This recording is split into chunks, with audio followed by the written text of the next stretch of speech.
Hello everyone, welcome to my vlog, and it's me, Bobby's Kitchenette, and for this video we're going to eat ta-da! Jollibee!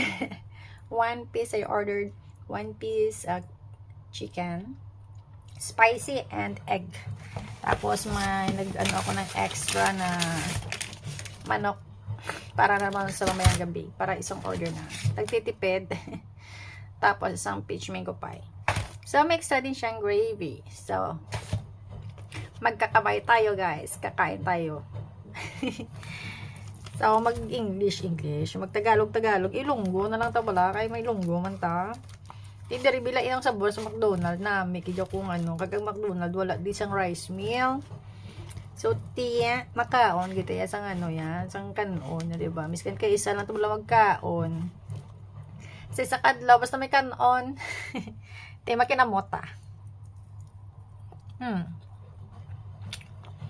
Wala ko pa na imot akong idaan. Hindi ko nagkaon sa room. It's my off day today. And yeah. Actually guys, hindi ako mahilig sa gravy. Doon na, may ganyan magkaon ko kinamot yan, no? Meat ganyan.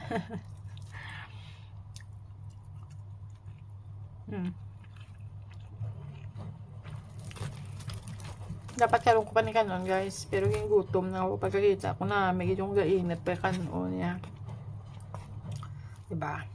Ginamit eh kanon.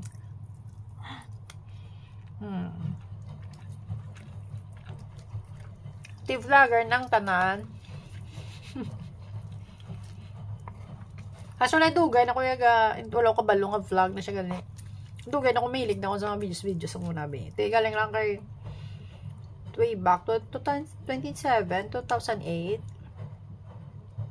2009. Unang video ko na upload sa YouTube. Pero na-delete ko kay nagpaano ko, dumudamo mga copyright. So gin-delete ko kanugon.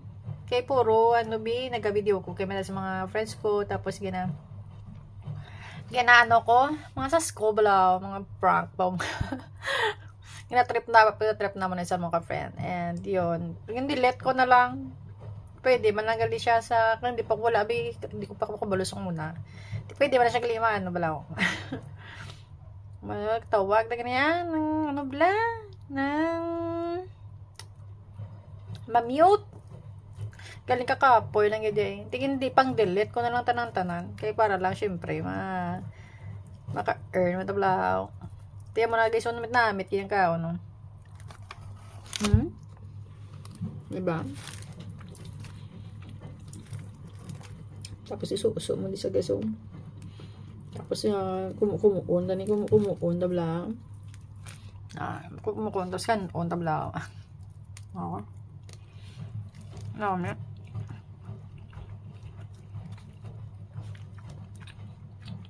Namit, malakatama. Kaya agapan, hindi ko maginawa na isang coke. It's, na oras? 11:30. So, karoon ko na lang sa imnon sa hapon. So, muna na guys. Thank you for watching. Wala tayo sa mong luto.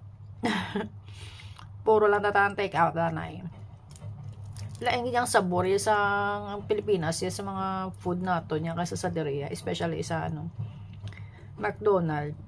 So iba gid ya. Kaya usually actually guys, ako maka-McDonald's gid ko. Pero pag daray na ako sa iba nga lugar, Jollibee gid eh. 'Di ba? So mula na, kamo man nga agreement kamo. Mula na. Thank you for watching. Have a good day. God bless everyone. Bye.